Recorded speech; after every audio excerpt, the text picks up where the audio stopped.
ओम अज्ञानतिमिरान्धस्य ज्ञानाञ्जनशलाकया चक्षुरुन्मीलितं येन तस्मै श्रीगुरुवे नमः।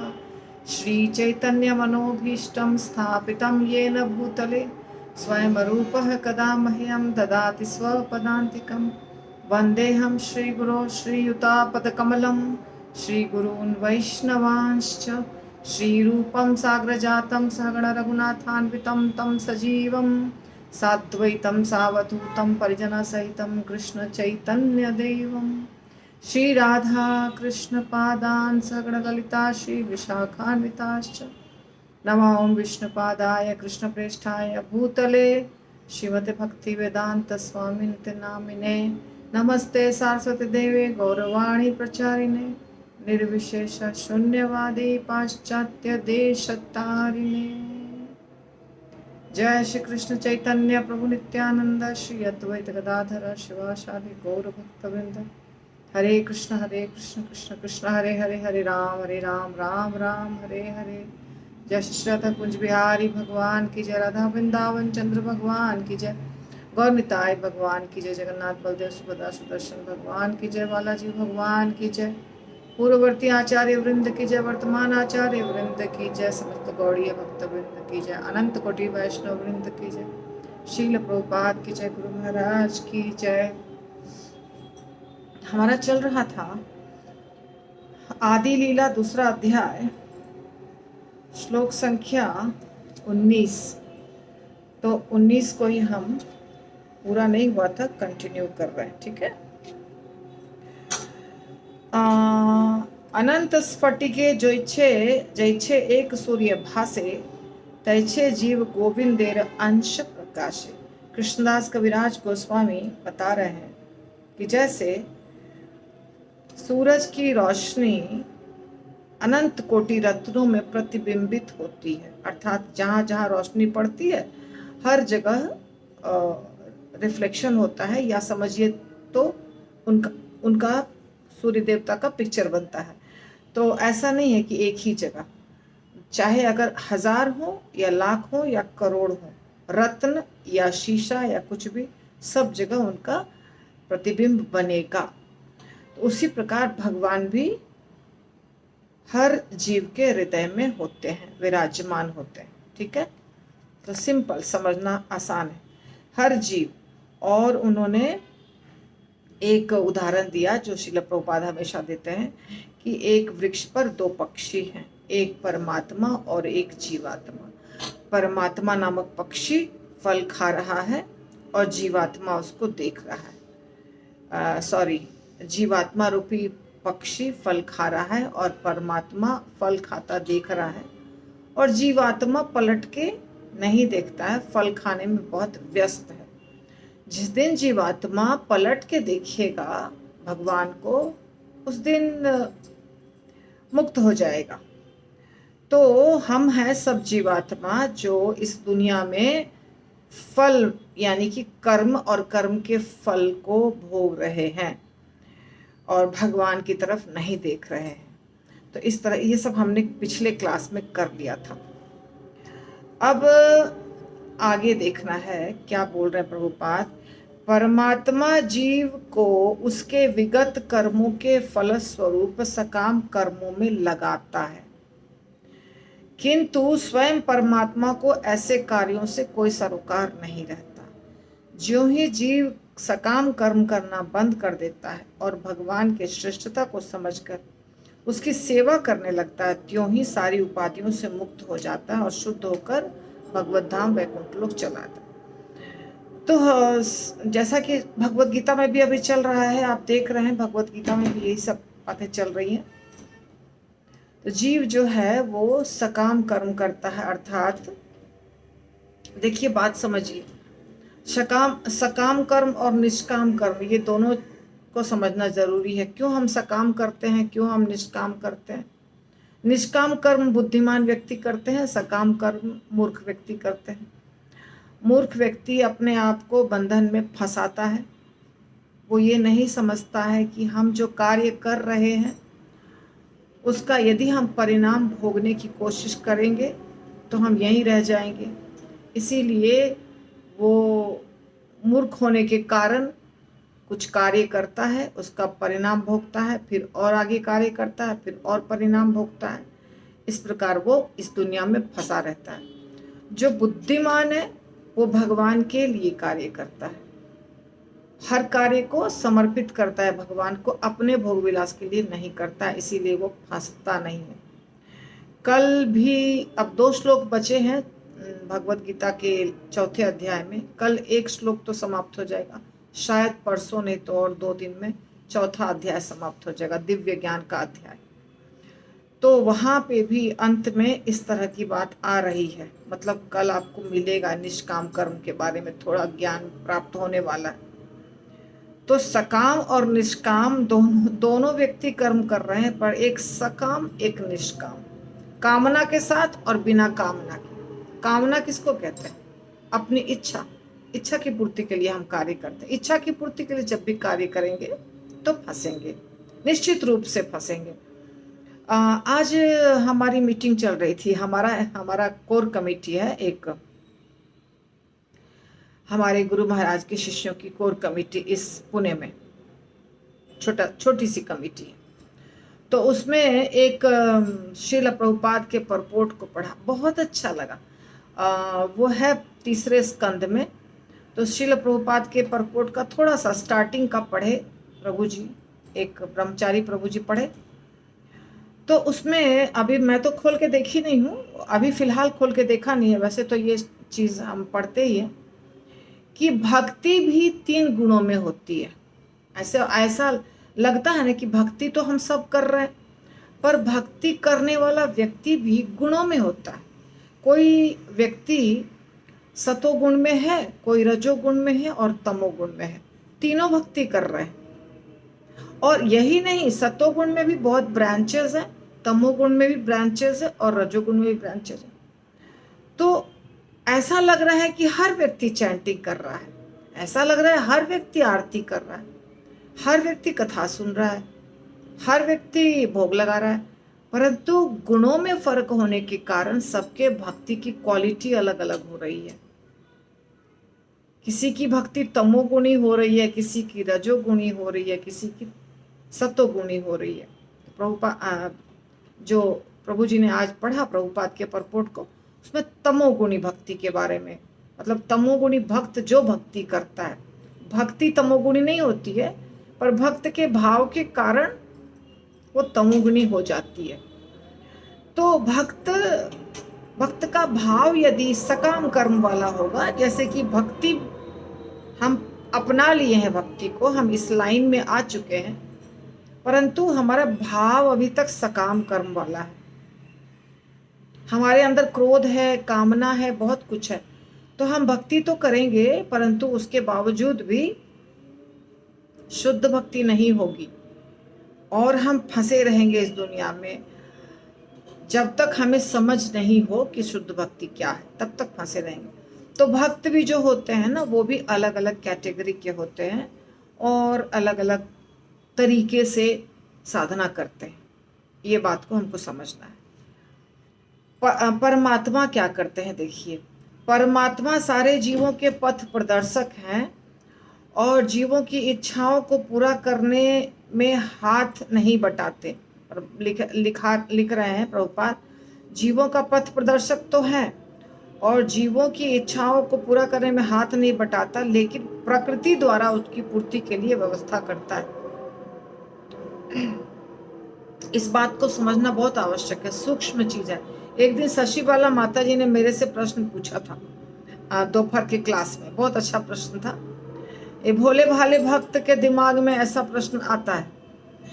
तो उन्होंने प्रश्न पूछा कि माता जी, हम लोग जो पूर्व जन्म के अनुसार हमारा जन्म हो जाता है, यहाँ पे निश्चित रहता है कि हमारा जन्म इस स्थान पे होगा, या हमारे प्रारब्ध में ये सारी चीजें सुख दुख निश्चित हैं, तो क्या ये भी निश्चित है कि हम भक्ति करेंगे या भक्ति नहीं करेंगे? क्या ये भी भगवान निश्चित करके भेजते हैं? So nice question.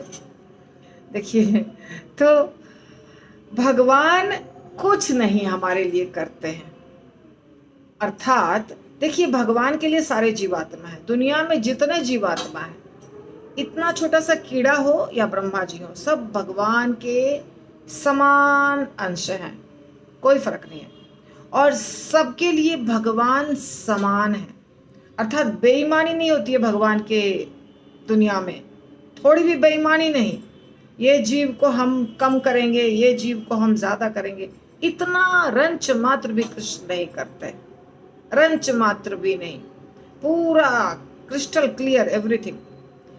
फिर लगता है कि कर रहे हैं, लगता कैसे है, आप समझिए बात को।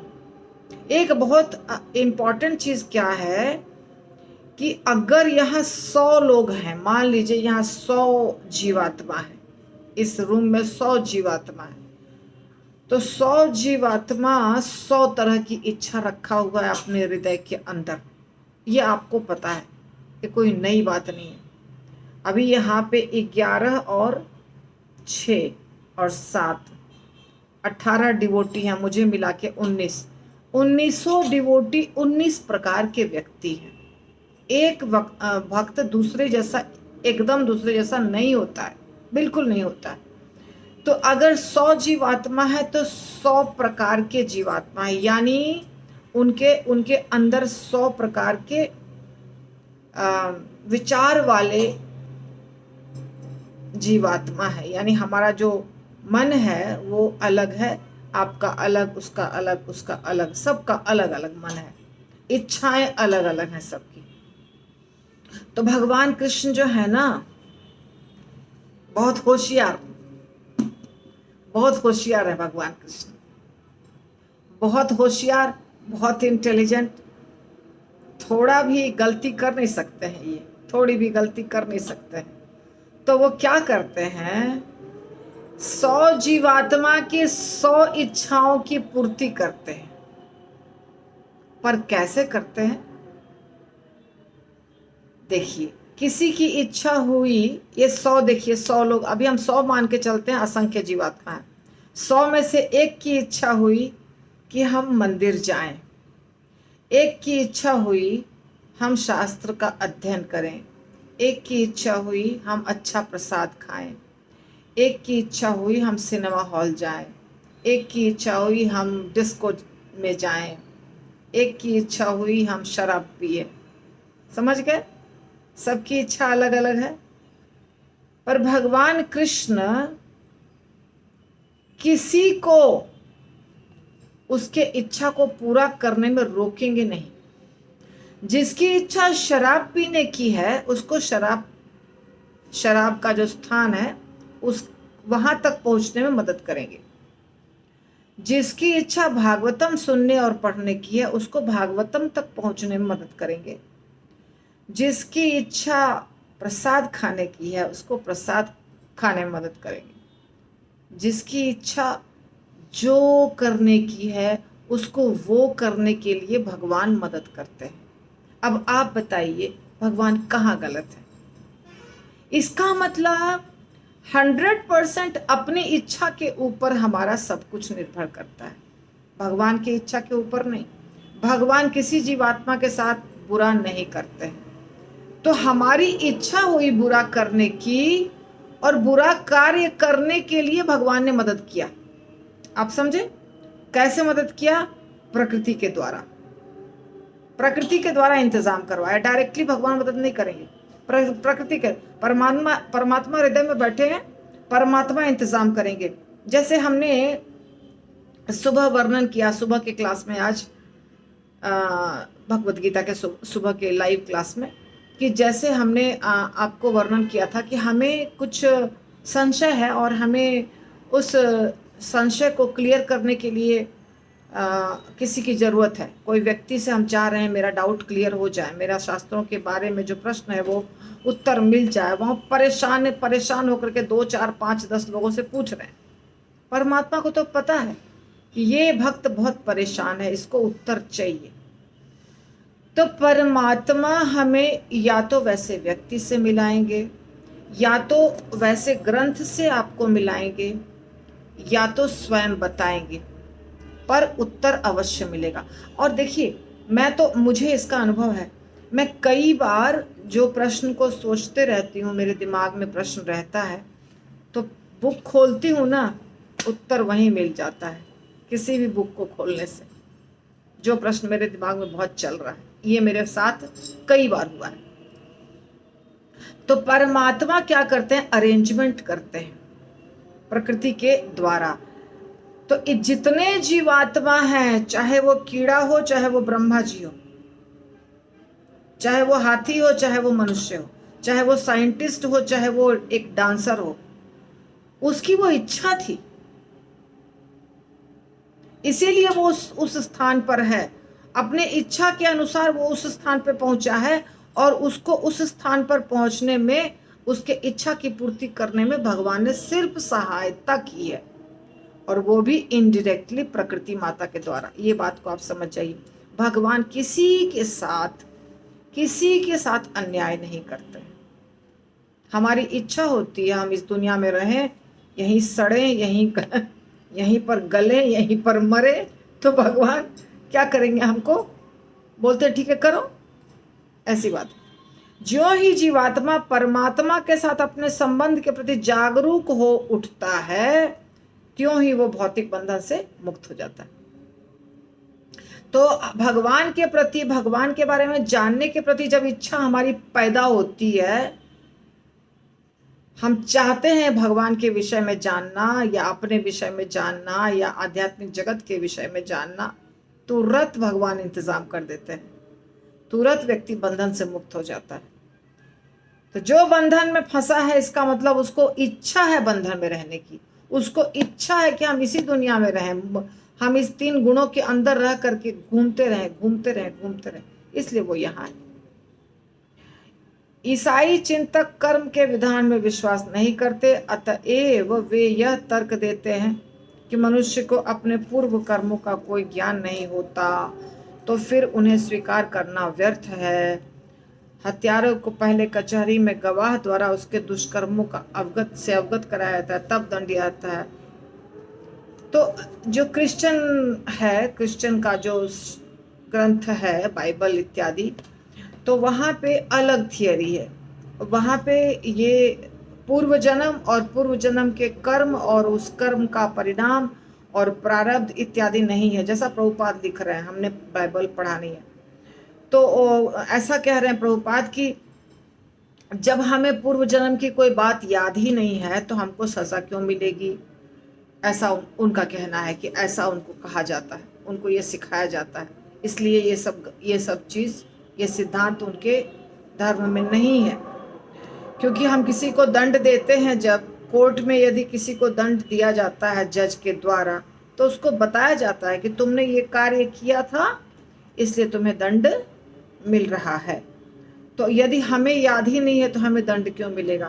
तो ये अलग ही है। आपको पता है कि ये जो तर्क है ये गलत है,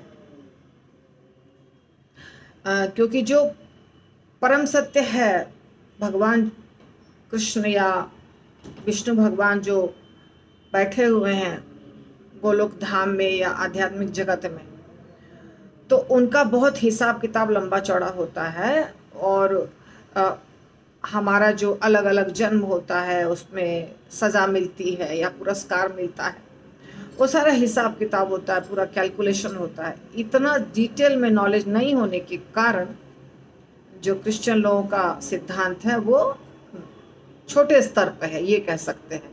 यहीं पे बेसिक जो आँखों से देखने के बाद जितना चीज़ दिखाई दे रहा है उतना ही सिद्धांत है। इसके पहले आगे पीछे प्रारब्ध, संचित कर्म इत्यादि का ज्ञान नहीं है। बस इन त्रुटिपूर्ण तर्कों का एकमात्र उत्तर है परमात्मा की धारणा। परमात्मा हर जीव के विगत कर्मों का साक्षी है। मनुष्य भले ही अपने बचपन के कार्यों का स्मरण न रखे, किंतु माता पिता जिसने उसे अनेक अवस्थाओं से गुजरते देखा है निश्चित रूप से स्मरण रखता है। तो हमारे भी पूर्व जन्म के कर्मों को कौन याद रखे हैं? परमात्मा। जैसे हमारे बचपन को हम जन्म कैसे लिए थे, बच्चे में जब हम बहुत 1 महीना के थे तो क्या हुआ था, गर्भ में थे तो क्या हुआ था, हमें नहीं पता, माता को पता है। इसी प्रकार पिता को कुछ चीज़ें पता है, माता को कुछ चीज़ें पता है। इसी तरह हमारे पूर्व जन्म के बारे में भगवान को पता है। क्योंकि भगवान हमारे साथ हमेशा रहते हैं, इसलिए उनको पूर्व जन्म पता है, उनको हमारे कर्म पता है, ये सब कुछ। इसका आंसर नहीं मिलता है क्रिश्चियन धर्म में, इसीलिए वो लोग खोजते खोजते आ जाते हैं हमारे देश, वेदों को पढ़ते हैं। बनारस हिंदू यूनिवर्सिटी BHU में जाके बहुत लोग नॉलेज लेते हैं।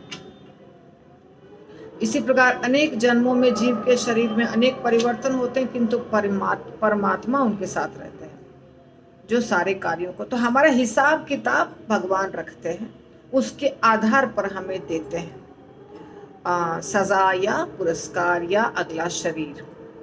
ठीक है।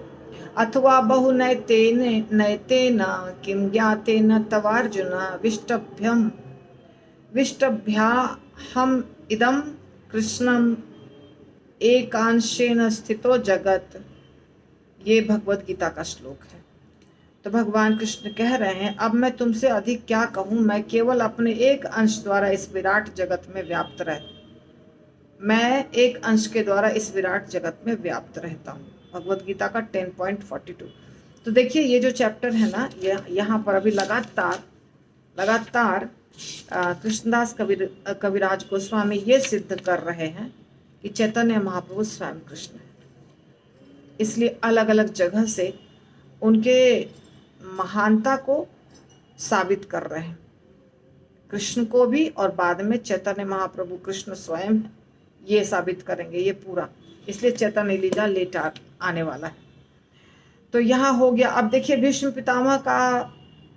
पितामह की स्तुति हमारी चल रही है श्रीमद् भागवतम में अभी फिलहाल, जो दोपहर का क्लास होता है, और भीष्म पितामह के स्तुति का ही कोट यहाँ भी है।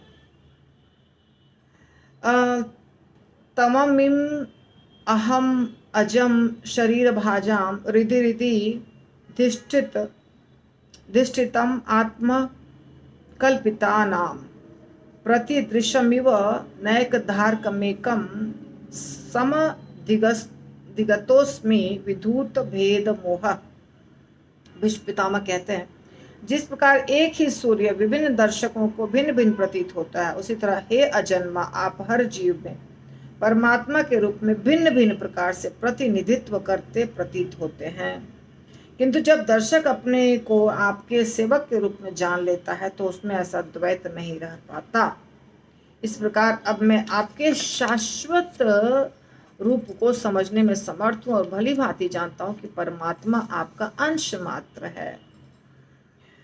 तो कृष्णदास कविराज गोस्वामी ये बता रहे हैं कि इसके पहले उन्होंने ये बताया कि ब्रह्म ज्योति भगवान के शरीर से निकलता हुआ प्रकाश है, यानी भगवान कृष्ण ही ब्रह्म ज्योति भी है। भगवान कृष्ण ब्रह्म ज्योति का जिसको अनुभव होता है उसको कृष्ण का ही अनुभव होता है, परंतु आंशिक रूप से, पूर्ण रूप से नहीं।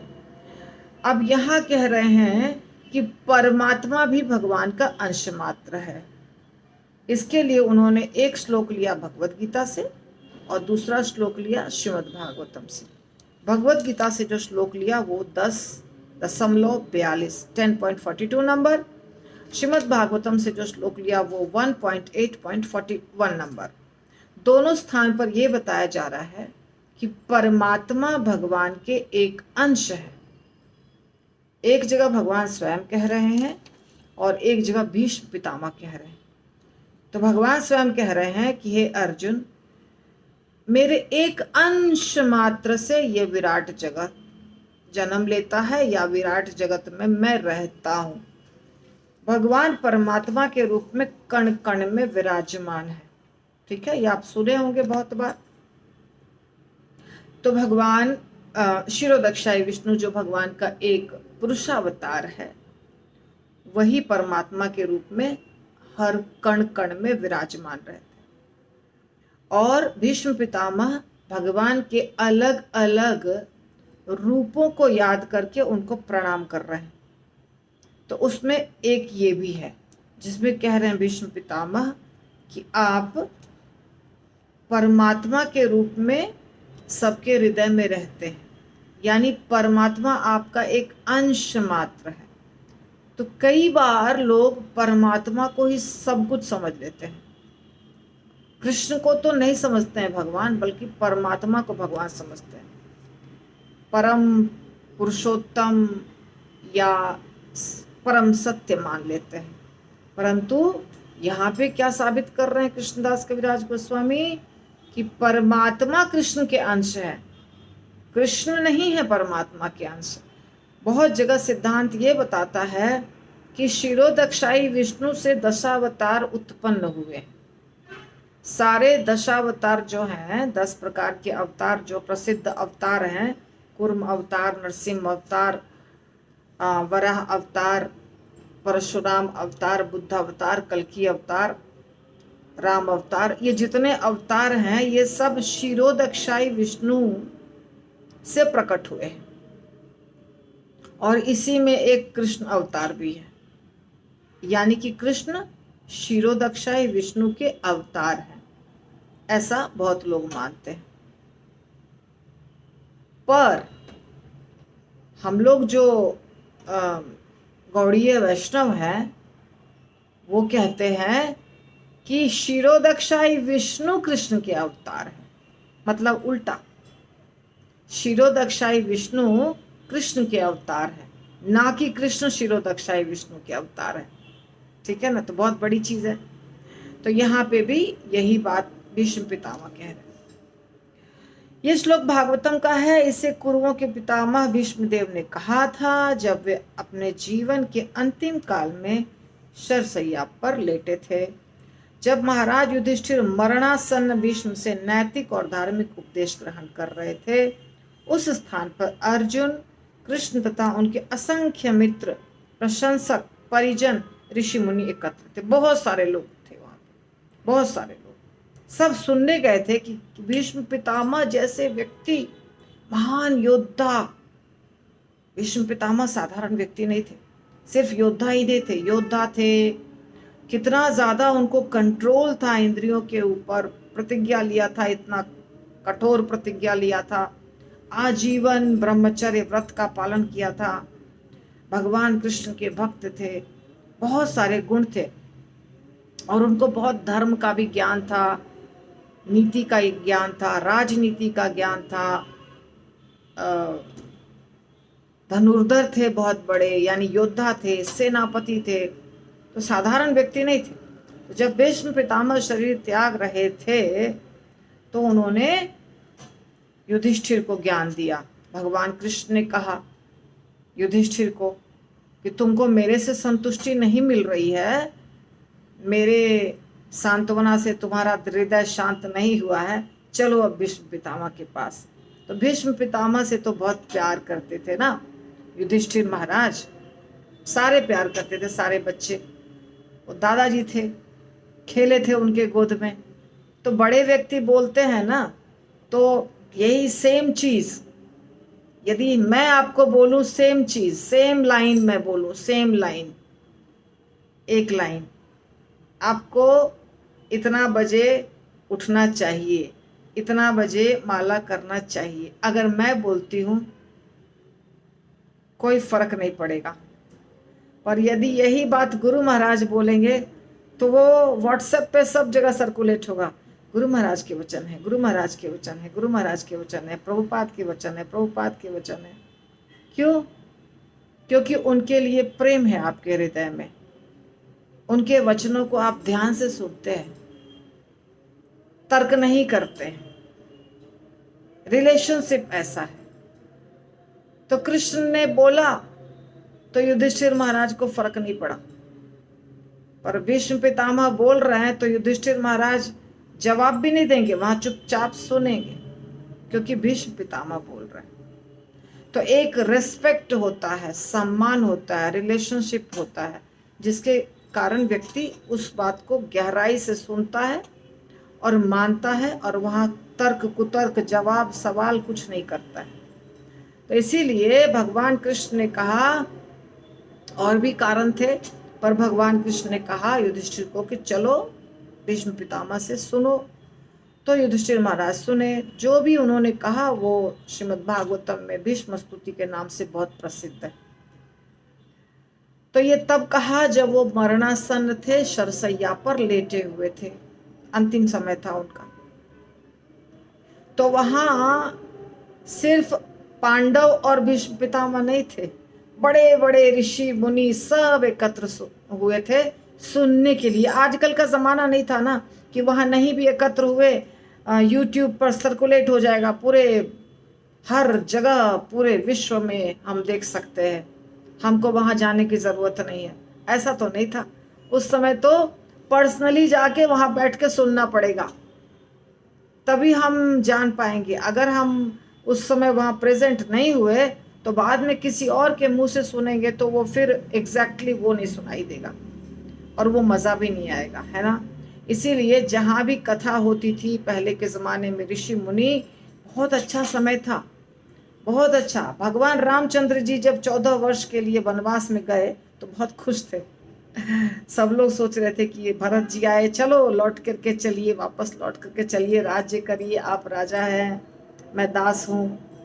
नहीं गए, क्योंकि उनका उद्देश्य था असुरों का वध तो करना ही है, वो तो सेकेंडरी चीज है, कि 14 वर्षों तक महान महान ऋषि मुनि जंगल में जो सब तपस्या कर रहे हैं उनके साथ बैठ बैठ के धर्म के विषय में चर्चा करूंगा, सुनूंगा, कथा, भगवत कथा सुनूंगा, कुछ सुनाऊंगा, कुछ सुनूंगा। तो ये आनंद कैसे मिलेगा? राजा राजा बन के गद्दी पर बैठना, राज्य चलाना, ये तो कॉमन चीज है, उसमें क्या है? कुछ नहीं है। वो तो उसमें क्या आनंद है? वही कहानी सब जगह, रोज रोज अनाज उपजेगा, कर देगी एकदम, पब्लिक कर देगी, रोड बनाओ, धर्मशाला बनाओ और राज चलाओ, उसका दुखड़ा सुनो, इसका दुखड़ा सुनो, बस यही है राजा का, यही कार्य है। उसमें क्या आनंद है? आनंद कहाँ है? गौतम ऋषि से मिले तो एक कथा, वशिष्ठ मुनि से मिले तो दूसरी कथा, विश्वामित्र से मिले तो तीसरी कथा, अत्रि मुनि, नारद मुनि, मुनियों का भरमार है। हर मुनि से मिलेंगे, हर मुनि से के पास रहेंगे 2 4 10 दिन 15 दिन, उनसे कथा सुनेंगे, हम बताएंगे, वो सुनेंगे, और कुछ लोग आ जाएंगे, सब मिलके चर्चा चलती रहेगी, भगवत चर्चा। तो भगवत चर्चा में जो आनंद है वो बाकी चीजों में तो आनंद है नहीं। तो ये पहले के जमाने में, और रिसेंटली कुछ साल पहले तक ये होता था कि जहाँ कथा हुई भीड़ भीड़ भीड़ जमा हो जाते थे लोग सुनने के लिए कथा।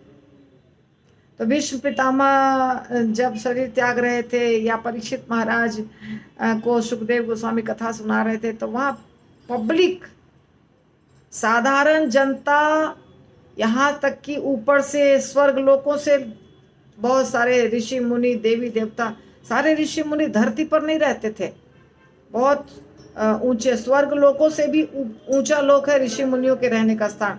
स्वर्ग लोक सबसे ऊंचा नहीं है।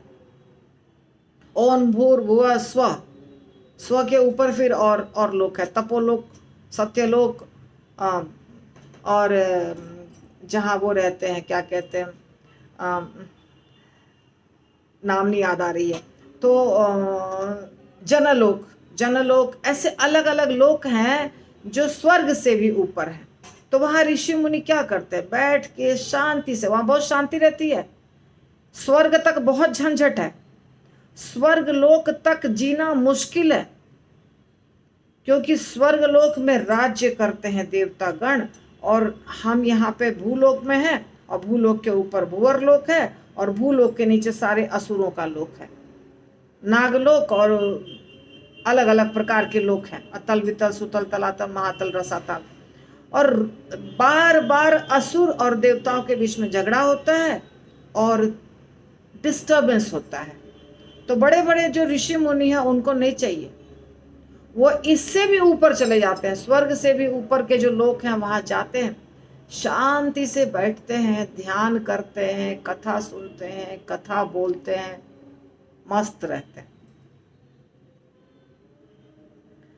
तो कथा जहां चल रही है वहां पे लाखों की संख्या में लोग जमा हो जाते थे, चाहे परीक्षित महाराज को सुनाया जा रहा हो, चाहे युधिष्ठिर महाराज को सुनाया जा रहा हो, बहुत सारे लोग जमा थे भीष्म पितामह के वचनों को सुनने के लिए।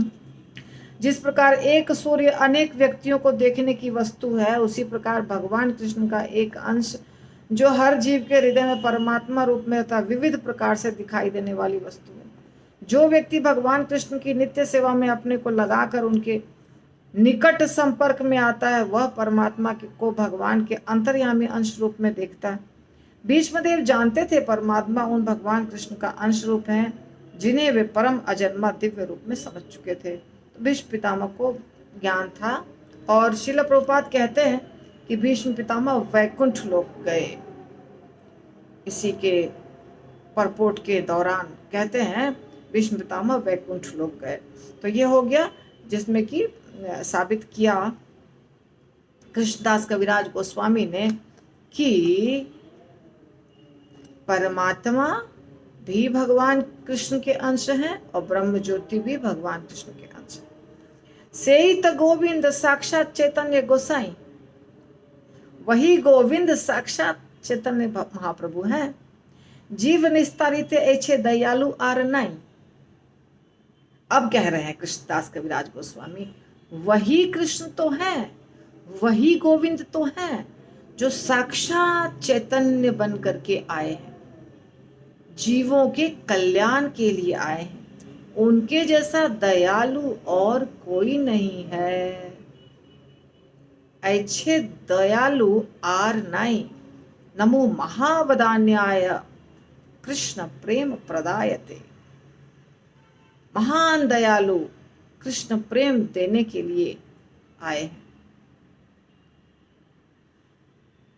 तो वही गोविंद चैतन्य गोसाई के रूप में प्रकट होते हैं। अन्य कोई प्रभु आत्मा पतित आत्माओं का उद्धार करने में इतना दयालु नहीं है। सही बात है। भगवान कृष्ण भी आए थे, भगवान राम भी आए थे, धड़ाधड़ मारते थे असुरों को। भगवान कृष्ण ने इतने असुरों को मारा, भगवान राम ने भी मारा। और भगवान बहुत स्ट्रिक्ट थे, भगवान राम बहुत स्ट्रिक्ट थे। और उनके पिता प्राण त्याग दिए, पर वो तो अपने नियम का पालन करने के लिए चले गए कि हाँ, हमको माता ने बोला है तो वचन है, प्राण जाए पर वचन न जाए। तो चले गए जंगल। भरत जी बुलाने गए, नहीं आए। Strict rule. भगवान कृष्ण भी स्ट्रिक्ट। राधा रानी दयालु हैं, पर भगवान कृष्ण उतने दयालु नहीं है। नियम का पालन करना पड़ेगा, ऐसे मुफ्त में दया नहीं प्राप्त होगी। पर चैतन्य महाप्रभु बहुत दयालु है। इसीलिए गुरु महाराज कहते हैं अपने घर में गौर निताई रखो और कुछ रखने की आवश्यकता नहीं है। सिर्फ और सिर्फ गौर निताई बस। ऐसा नहीं कि बहुत सारे विग्रह रखने से ज्यादा हो जाता है, भक्ति होती है। मेरे घर में जितने भी विग्रह है ना, मुझे लगता है मैं बेकार लाई हूँ, क्योंकि जितना स्टैंडर्ड होता है सेवा करने का उतना हो नहीं पाता है। सिर्फ गौर निताई काफी थे। पर उस समय शुरुआत में लोगों को लगता है कि हम ये भी, लड्डू गोपाल जी तो मैंने नहीं लाया है, वो अपने आप आ गए हैं, लेकिन जगन्नाथ बलदेव सुभद्रा तो मैं लेकर आई हूँ। अच्छा, जगन्नाथ बलदेव सुभद्रा लाने की इच्छा थी मेरी, सबके घर में देखती थी तो मेरी भी इच्छा थी, लेकिन इतने बड़े बड़े आ जाएंगे ये नहीं पता था। तो बहुत बड़े बड़े से आए मेरे घर। चलो अच्छी बात है, पर जितनी सेवा करनी चाहिए उतनी नहीं कर पाती हूँ। अगर सिर्फ गौर निताई है तो सेवा बहुत आसान है, क्योंकि गौर निताई एक तो दयालु है बहुत ज़्यादा, और दूसरा छोटे से विग्रह हैं, 2 ही विग्रह हैं, तो जल्दी जल्दी आप ड्रेसिंग वगैरह कर सकते हैं, ज़्यादा फ्रिक्वेंटली कर सकते हैं। ज़्यादा विग्रह होते हैं तो आरती में भी हाथ घुमाते घुमाते हाथ ही दर्द कर जाता है। उम्र बढ़ते जाएगी फिर सेवा नहीं हो पाती है। इसीलिए बहुत ज़्यादा विग्रह जमा मत करिए। एक जोड़ी गौर निताई काफ़ी है, बस उससे सब काम बन जाएगा। यानी कि भक्ति भी हो जाएगी, सेवा भी हो जाएगी और भगवत धाम भी पहुंच जाएगा। कहीं पर रुकावट नहीं है। बहुत गौर निताई दयालु। तो ब्रह्म तथा परमात्मा स्वरूपों में गोविंद का वर्णन कर चुकने के बाद श्री चैतन्य चरितामृत के प्रणेता यह सिद्ध करने के लिए तर्क पेश करता है कि श्री चैतन्य महाप्रभु वही व्यक्ति हैं। ये प्रभुपाद लिख रहे हैं, वही श्री कृष्ण भक्त के वेश में उन पतित मानवों का उद्धार करने के लिए मर्त्य लोक में अवतरित हुए हैं, जो भगवत गीता की व्याख्या करने के बाद भी भगवान को नहीं समझ पाए। भगवत गीता में भगवान कृष्ण ने प्रत्यक्ष रूप से उद्देश्य, अब ये देखिए, अब ये बहुत बड़ी फिलॉसफी श्रील प्रभुपाद बता रहे हैं, आप बोर मत होइएगा प्लीज। ये देखिए इतना सारा श्लोक है, बहुत सारा श्लोक है, इसको सिद्ध करने के लिए कि कृष्ण जय जो चैतन्य महाप्रभु हैं वही कृष्ण है, वही जगन्नाथ है, सब एक ही है। तो इसको सिद्ध कर रहे हैं। जैसे यहाँ पे कृष्णदास कविराज गोस्वामी ने बोल दिया कि वही गोविंद है, वही गोविंद चैतन्य महाप्रभु, तो उसको सिद्ध कर रहे हैं श्रील प्रभुपाद अलग अलग जगह से कोट लेकर के। तो यहाँ बता रहे हैं श्रील प्रभुपाद कि भगवत गीता में भगवान कृष्ण ने प्रत्यक्ष रीति से उपदेश दिया कि परमेश्वर व्यक्ति है। ठीक है, परमेश्वर क्या है? एक निर्गुण नहीं है, भगवान निर्गुण नहीं है, निराकार नहीं है, एक person, supreme personality of Godhead. बार बार प्रभुपाद क्या कहते हैं? Supreme personality of Godhead, अर्थात वो एक व्यक्ति है, एक पर्सन है। इस बात को ध्यान रखिए। निर्विशेष ब्रह्म जो दिखाई दे रहा है वो सिर्फ उनका प्रकाश है। निर्विशेष ब्रह्म अपने आप में कंप्लीट नहीं है। कंप्लीट भगवान है और उनके शरीर से प्रकाश निकल रहा है, वो है निर्विशेष ब्रह्म, ये भी सिद्ध हो गया। और परमात्मा उनका अंश रूप है, ये भी सिद्ध हो गया। तीनों बात सिद्ध हो गया। और सारे मनुष्यों को सलाह दी गई है कि सारे संसारी वादों को त्याग कर कृष्ण का अनुसरण करे। सर्वधर्मान परित्यज्य मामेकं शरणं व्रज, ये भगवान ने कहा। किंतु अपराधियों ने इस उपदेश को ठीक से नहीं समझा, क्योंकि उनमें ज्ञान की कमी थी। अतएव अपनी अहेतु की कृपा से चैतन्य महाप्रभु स्वयं आए और लोगों को प्रेम दिया, भक्ति दिया, कृष्ण प्रेम दिया, सब कुछ दिया। तो चैतन्य चरितामृत के लेखक बताते हैं बल दे करके कि चैतन्य महाप्रभु साक्षात श्री कृष्ण, वे श्री कृष्ण के प्रकाश या विलास अंश रूपों के अंश नहीं हैं। ये भी क्लियर कर रहे हैं श्रील प्रभुपाद। ऐसा नहीं समझिए कि चैतन्य महाप्रभु एक अवतार है। ना ना ना ना ना, चैतन्य महाप्रभु अवतार नहीं है, स्वयं कृष्ण है। जब हम अवतारों का आपको बड़ा सा चार्ट बनाकर दिखाते हैं, कई बार मैंने दिखाया 3-4 बार क्लास में, तो अवतारों का एक लिस्ट रहता है उसमें, और इसके पहले भी शायद लगता है वर्णन हुआ था, प्रकाश और विलास, यानी भगवान कृष्ण से कई प्रकार के अवतार निकल रहे हैं। तो ऐसा नहीं समझ लीजिए कि चैतन्य महाप्रभु एक अवतार है, प्रकाश अवतार, विलास अवतार नहीं। वे स्वयं गोविंद हैं, वे स्वयं रूप हैं, स्वयं रूप गोविंद। श्री कृष्णदास कविराज गोस्वामी ने जो संगत शास्त्रीय साक्ष्य प्रस्तुत किए हैं, उनके अतिरिक्त भी असंख्य कथन है। अब ये इन्होंने जो कहा कृष्णदास कविराज गोस्वामी ने, जिसके पहले से 2-3-4 श्लोकों से कह रहे थे, अब देखिए श्रील प्रभुपाद कहाँ से कोट कर रहे हैं। पहला है चैतन्य उपनिषद, ये भी एक उपनिषद है। उसमें क्या है?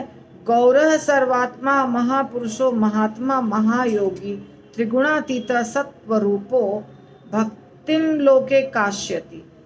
सर्वव्यापी परमात्मा भगवान गौर उस महान संत और शक्तिशाली योगी के रूप में प्रकट होते हैं जो त्रिगुणातीत हैं, आध्यात्मिक कर्म का प्रतीक है। वे सारे विश्व में भक्ति संप्रदाय का प्रचार करेंगे। अब प्रॉब्लम कहाँ आता है बताती हूँ आपको। ये एक उपनिषद है जिसका नाम है चैतन्य उपनिषद। जैसे ईशोपनिषद भी एक उपनिषद है, ब्रह्म संगीता भी एक संगीता है। ऐसे बहुत सारे ग्रंथ हैं जिससे हम लोग ज्ञान प्राप्त करते हैं। गौड़ीय वैष्णव जिन जिन शास्त्रों से ज्ञान प्राप्त करते हैं, या चैतन्य महाप्रभु जिन जिन शास्त्रों से प्रमाण दिए हैं, तो कुछ लोग ऐसे होते हैं जो इन ग्रंथों को ही नहीं मानते। इसीलिए उनको लगता है ये सब झूठ है। जैसे वो क्या कहेंगे, ये तो मनगढ़ंत है, ये तो बाद में बनाया गया है, इसको तो मनुष्य ने लिखा है। श्रीमद् भागवतम को कहते हैं कि 1000 साल पुराना है, ऐसा बोलते हैं वो लोग। उपनिषद सब ये झूठ है, ये सब बाद में बनाया गया है, इसीलिए वो प्रमाण को नहीं मानते हैं। लेकिन जो मानेगा शास्त्रों को, उसके लिए ये सारा प्रमाण है। तो एक हो गया चैतन्य उपनिषद, दूसरा हो गया श्वेताश्वतर उपनिषद। तमामीश्वराणाम परमं महेश्वरम तम देवतानां परमं च दैवतम पतिं पतीनां परमं परस्तात् विद्याम देवम भुवनेश मीड्यम। हे परमेश्वर, आप परम महेश्वर हैं, समस्त देवताओं के आराध्य तथा समस्त प्रभुओं के प्रभु हैं। आप समस्त नियामकों के नियामक हैं। ईश्वर प्रत्येक पूज्य वस्तु के स्वामी हैं। तो ये है श्वेताश्वतर उपनिषद का। फिर इसमें एक्सप्लेन करने वाली कोई बात नहीं है, केवल ये देखना है कि कितने शास्त्र हैं जिसमें ये बताया गया है कि चैतन्य महाप्रभु स्वयं कृष्ण है। बस उतना ही देखने के लिए आप जिसके पास बुक है, वो सब भक्त जिनके पास बुक है वो देख सकते हैं। ये जो प्रभुपाद ने कोट किया है, महान प्रभुर्वै पुरुषः सत्त्वस्यैष प्रवर्तकः सुनिर्मलाम इमं प्राप्तिम ईशानो ज्योतिरव्यय।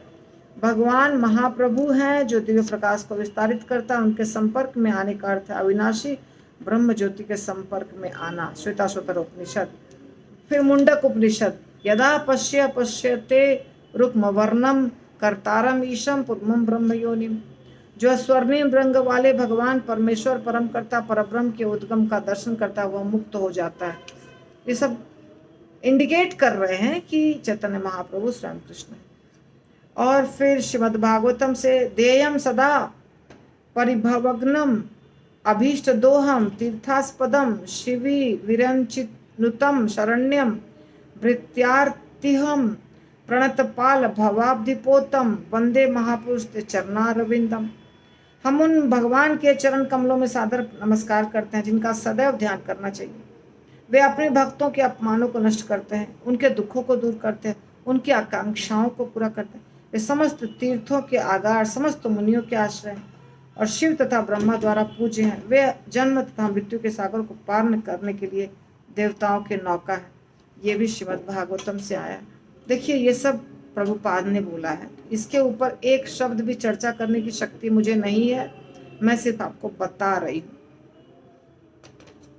अब मैं आगे भाग जाती हूँ कर करके, क्योंकि कोई फायदा नहीं, इतना सारा ना कोई भक्त इसको पढ़ेंगे ना सुनेंगे, मुझे मालूम है। तो दूसरा अभी देखिए कहाँ से कोट आ रहा है, आप पढ़ सकते हैं, जिसको इंटरेस्ट है वो पढ़ लीजिएगा। एक और भागवतम से कोट है, फिर उसके बाद एक और भागवतम से कोट, एक प्रहलाद महाराज का है, ये भी भागवतम से कोट है। फिर है कृष्णा यामल से, फिर है वायु पुराण से, फिर है ब्रह्म यामल से, फिर है अनंत संहिता से। तो इस प्रकार अलग अलग स्थानों से कोट दिया गया है कि चैतन्य महाप्रभु स्वयं कृष्ण हैं। आगे बताते हैं, पर व्योमेते वैसे नारायण नाम षडैश्वर्य पूर्ण लक्ष्मी कांतम भगवान। दिव्य जगत के सर्वे सर्वा भगवान नारायण 6 ऐश्वर्यों से पूर्ण है। वे लक्ष्मीपति भगवान हैं। भगवान नारायण, उनके बारे में नो परपोट। वेद भागवत उपनिषद आगम पूर्ण तत्व जारे कहे नाही जार सम। जिसे वेदों में, भागवत में, उपनिषदों में तथा अन्य दिव्य ग्रंथों में परम पूर्ण तत्व के रूप में बतलाया जाता है, वे ही भगवान है, कोई भी उनके तुल्य नहीं है। वेदों में परम सत्य के साकार स्वरूप विषयक अनेक प्रामाणिक ग्रंथ मिलते हैं। अभी फिर से प्रभुपाद बड़ा बड़ा सा परपोट लिख के बता रहे हैं। ऋक संहिता से, नारायण थार्वशीर उपनिषद से, नारायण उपनिषद से, हर्यशीर्ष पंचरात्र से, ये सब जगह से क्या बताया, क्या सिद्ध कर रहे हैं कि वेद, श्रीमद् भागवतम, उपनिषद इत्यादि जो हैं उसमें बताया जाता है कि वे ही भगवान हैं, कोई उनके बराबर नहीं है। भक्ति योगे भकत पाए जहार दर्शन सूर्य जैनो सविग्रह देखे देवन। भक्तगण अपनी सेवा के माध्यम से भगवान को उसी तरह देखते हैं जिस प्रकार स्वर्ग के निवासी सूर्य देवता को देखते हैं। अब यहाँ पे अभी ये पूरा वर्णन समाप्त हो गया करीब करीब। सूर्य देवता एक देवता है और वो स्वर्ग लोक में रहते हैं, ठीक है। सूर्य देवता का जो लोक है वो भी स्वर्ग लोक में आता है। तो सूर्य देवता के साथ बातचीत तो सारे देवतागण करेंगे क्योंकि सूर्य देवता एक देवता है। चंद्र देवता, सूर्य देवता, जब उनकी मीटिंग होती है, जैसे इंद्र देवता का जो स्थान है, इंद्र राजा है स्वर्ग के, तो जब वो नाच गाना चलता है, रंभा, अप्सरा, मेनका इत्यादि नृत्य करती है, वहाँ गंधर्व कुछ गाते हैं, अप्सराएं नृत्य करती हैं, तो वहाँ सारे देवता बैठते हैं, उनकी मीटिंग भी होती है, उनका सब कुछ होता है, एंजॉयमेंट होता है। तो उसमें सूर्य देवता भी बैठते हैं। हालांकि सूर्य देवता के शरीर से इतना प्रकाश निकलता है, आपको पता है कि हम उनके प्रकाश को झेल नहीं सकते। यहाँ से करोड़ों मील या पता नहीं कितना अरब खरब, हमारे पास कैलकुलेशन नहीं है, उतना दूर होने के बावजूद भी इतना प्रकाश है। परंतु स्वर्ग के देवता तो एकदम बगल में बैठ के उनसे बातें करते हैं। सेम सूर्य देवता है, पर वहाँ पे सूर्य भी है, चंद्र भी है, और जितने भी देवता हैं, पवन देवता भी हैं, सब आपस में बातचीत करते हैं। तो उनके लिए सूर्य देवता को देखना आसान है, हमारे जैसा नहीं है। इसी प्रकार भक्तगण भगवान को देखते हैं। जिस प्रकार सूर्य देवता से बाकी देवता आराम से बात करते हैं, इसी प्रकार भगवान से भक्तगण बात कर सकते हैं। क्यों? सेवा के कारण, अपने सेवा के माध्यम से भगवान और भक्त के बीच में ऐसा रिश्ता बन जाता है, इतना प्रेम हो जाता है। अभी ये इसके बारे में तो आप लोगों को बहुत कुछ पता है। जगन्नाथ भगवान की तो बहुत सारी लीलाएं ऐसी हुई हैं जिसमें जगन्नाथ भगवान अपने भक्त के साथ साथ खा रहे हैं, पी रहे हैं, खेल रहे हैं, कूद रहे हैं, नाच रहे हैं, गा रहे हैं, हर चीज कर रहे हैं। कटहल की चोरी किया जगन्नाथ भगवान ने, कर्माबाई का खिचड़ी खाया जगन्नाथ भगवान ने। तो भगवान भक्तों के साथ आराम से खेलकूद करते हैं, क्योंकि भगवान भक्तों को बहुत प्रिय होते हैं, भक्त भगवान को बहुत प्रिय होते हैं, दोनों एक दूसरे को बहुत प्रेम करते हैं। जब प्रेम होता है ना, तो बाकी सारा रिश्ता, दूरी सब समाप्त, एकदम क्लोज। प्रेम के वश अर्जुन रथ हाक्यो भूल गए ठकुराई। प्रेम के वश अर्जुन रथ हाक्यो, प्रेम के कारण अर्जुन का रथ हाका भगवान ने, भूल गए कि मैं पूरे सृष्टि का मालिक हूं, आध्यात्मिक जगत, भौतिक जगत, सबका मैं मालिक हूं, ये भूल गए भगवान। शबरी का बेर खाया, भगवान राम भूल गए कि मुझे खिलाने के लिए लोग नहा धो के, पहले नहाते हैं, धोते हैं, तिलक लगाते हैं, गायत्री करते हैं, फिर किचन को साफ करते हैं, फिर कुकिंग करते हैं, फिर तुलसी पत्ता लाते हैं, फिर भोग लगाते हैं, फिर मंत्र बोलते हैं। कुछ नहीं, जूठा बेर खिलाया और खा गए। एक बार दो बार नहीं, बार बार भगवान ये कार्य किए हैं। विदुरानी का केला का छिलका खाया, विदुर जी के घर में साग खाया, सबरी का जूठा बेर खाया, मधुमंगल के मुख का छाछ पिया। तो भगवान जब कोई भक्त भगवान से बहुत प्रेम करता है, तो भगवान उसके साथ रात दिन हमेशा रहते। एक माधव नाम के भक्त थे, उनके साथ बहुत लीला हुई है जगन्नाथपुरी में। गीता पंड्या के साथ लीला हुई, बहुत सारे भक्तों के साथ लीला हुई है, मैं कथा भी कुछ बता चुकी हूँ। तो इसीलिए सेवा के माध्यम से भक्त भगवान को एकदम बराबर देखता है, अपने साथ हमेशा देखता है। प्रभुपाद बता रहे हैं, भगवान का एक शाश्वत रूप है जिसे भौतिक आंखों से या मानसिक कल्पना से नहीं देखा जा सकता। सही बात है। केवल दिव्य भक्ति के द्वारा भगवान के इस दिव्य रूप को समझा जा सकता है। भक्त्या माम अभिजानाति यावान यश्चास्मि तत्वतः। प्रेम और भक्ति, श्रद्धा और विश्वास, सेवा भाव, यही सारी चीजें हैं जो भगवान को मजबूर कर देती है कि भगवान को आपका लेना ही पड़ेगा।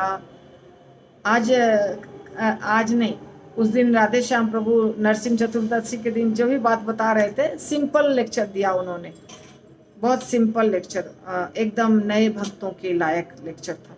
तो उसमें एक बहुत मज़ा आया सुनने में, एक बहुत इंटरेस्टिंग चीज़ लगा मुझे सुनना, कि कह रहे हैं कि छोटा सा बच्चा होता है माँ के गोद में, और कुछ महीने का बच्चा है या 1 साल का 2 साल का बच्चा है।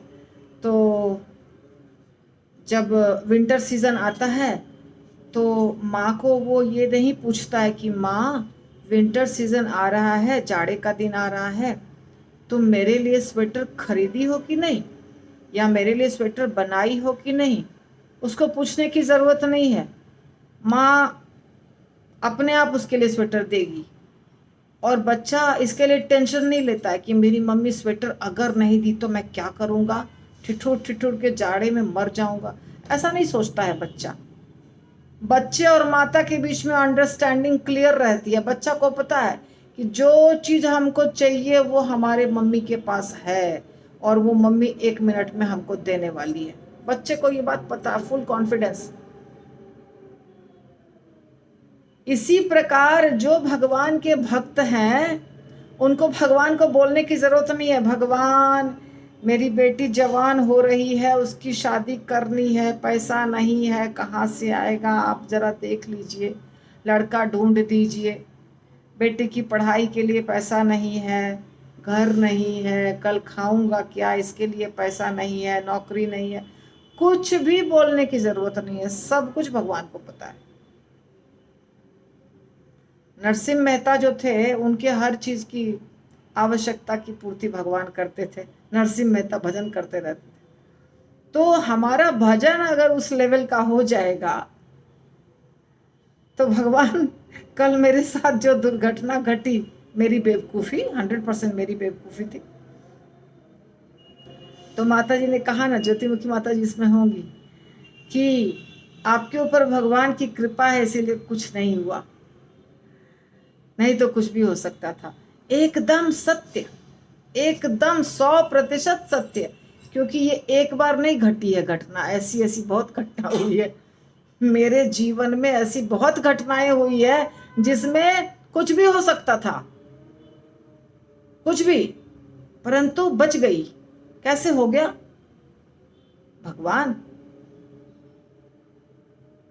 भगवान, अगर आपको जीवन भगवान ने दिया है, कहते नहीं है कि बच्चा जब जन्म लेता है तो माँ के ब्रेस्ट में दूध आ जाता है, उसके पहले तो दूध नहीं रहता है।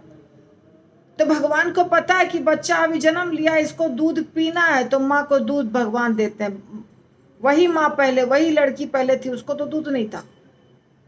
तो जब जन्मते ही माँ को दूध आ जाता है तो बाद में आप चिंता क्यों कर रहे हैं कि बाद में नहीं मिलेगा? बाद में भी मिलेगा, लेकिन भगवान पे भरोसा तो रखो।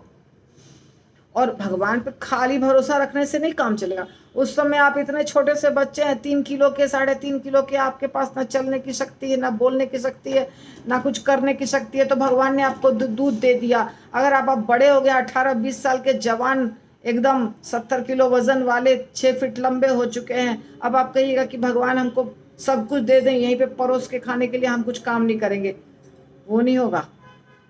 अब आप कार्य करने के लायक हैं, आपको कार्य करना पड़ेगा। आप भजन करने के लायक हैं, आपको भजन करना पड़ेगा। आपको मंदिर जाना चाहिए, आपको भजन करना चाहिए, आपको शास्त्रों का ज्ञान होना चाहिए, आपको हर चीज करना पड़ेगा, क्योंकि भगवान ने आपको सामर्थ्य दिया है। एक जानवर नहीं कुछ कर सकता है, पर मनुष्य को सब प्रकार का सामर्थ्य भगवान ने दिया है। सामर्थ्य दिया है तो वो करना पड़ेगा, बैठे बैठे नहीं आएगा कुछ भी। करने के बाद हर चीज आप भगवान के इच्छा अनुसार यदि आप करते हैं, फिर ऑटोमेटिकली सब कुछ मिलेगा। कपड़ा भी मिलेगा, खाना भी मिलेगा, घर भी मिलेगा, हर चीज मिलेगा। उसके लिए आपको कुछ टेंशन लेने की आवश्यकता नहीं है, वो ऑटोमेटिकली मिलेगा। 1 घंटे का लेक्चर हो गया, यहीं रोकती हूँ। आज कितना तारीख है? 25, 26 क्या है आज? 25 आई थिंक। 25। श्रील प्रभुपाद की जय, चैतन्य महाप्रभु की जय, कृष्णदास कविराज गोस्वामी की जय, आप सबकी जय।